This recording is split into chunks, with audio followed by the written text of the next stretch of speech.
Yes. Så vil jeg gerne bevise, at produktreglen, og det er, at hx er lige med fx gange gx, hvor f og g er differentiable. Så det er ligesom en forudsætning. Og så vil jeg bevise, at den afledte til hx er lige med f mærke x gange gx plus fx gange g mærke x. Og det kommer her.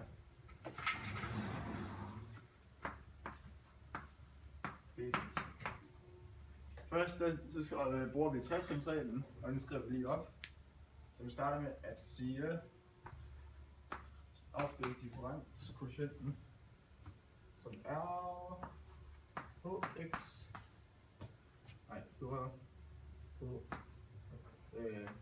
minus delta x minus hx over delta x.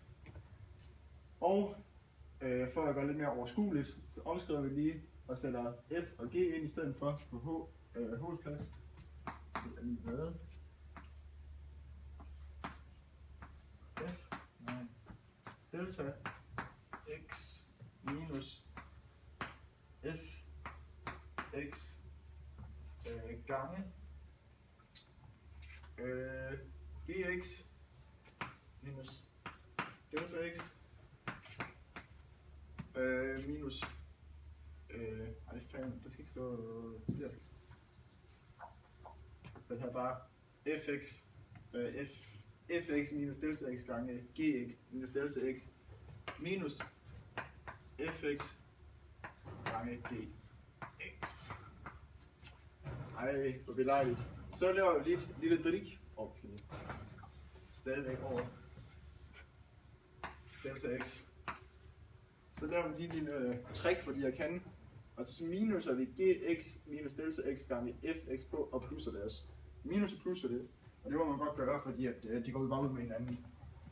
Yes. Den korte lange er, at jeg må gøre det. Så jeg gør det. Jeg skal skrive det på, så gang lige på.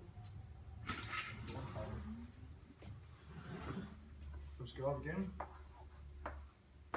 Med.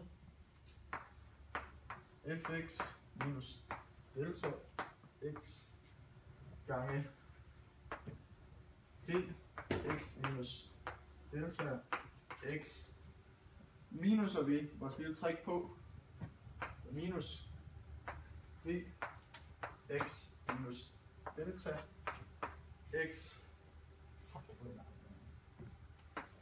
delta x gange fx, og det plusser vi også på, så det er plus g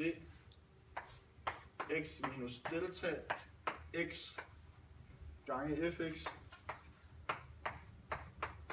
minus fx gange g x over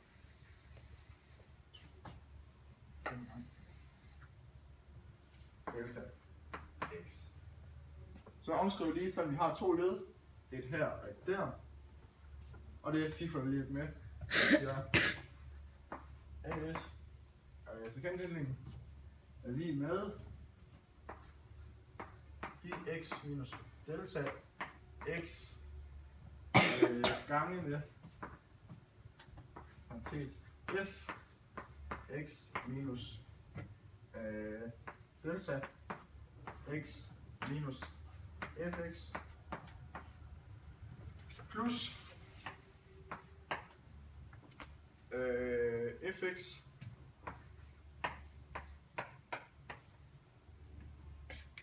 plus fx gange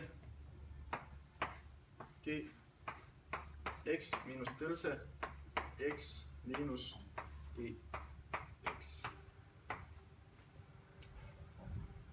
over delta x. Godt.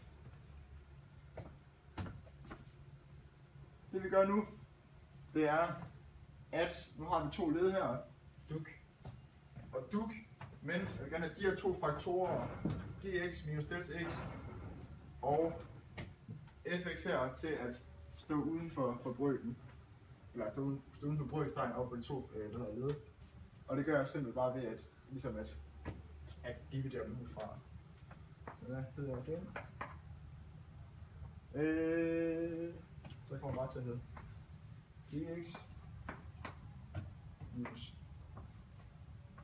delta x ganget med det her led her, fx minus delta x minus fx. Derud. Så har det mere plads.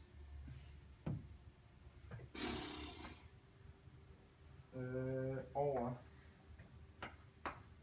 delta x plus fx, som bliver ganget vækst på brøkstregen, og de der vækst på brøkstregen, som hedder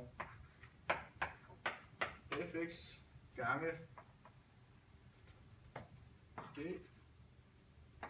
x minus delta x minus g x over delta x.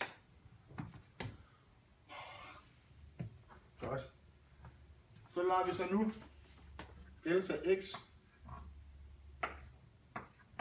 gå mod 0. Og vi kan se, den her faktor her, den går mod, delta x går mod 0, så den kommer bare til at hedde gx. Det var en forudsætning, at f var differentiabel, og det her, det er ligesom, man kan sige, definition på differentialkoefficienten. Så når den bliver, så differentierer vi den, og så bliver det så til f mærke x. Fx er uafhængig af delta x, så den er bare det samme. Den er bare fuldkommen det samme. Fx. Og ligeledes, ligesom fx, går det her mod den differentialkoefficienten.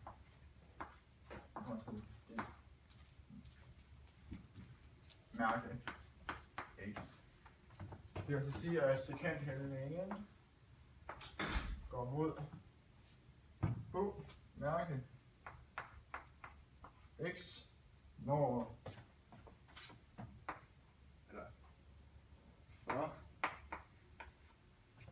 delta x går mod 0.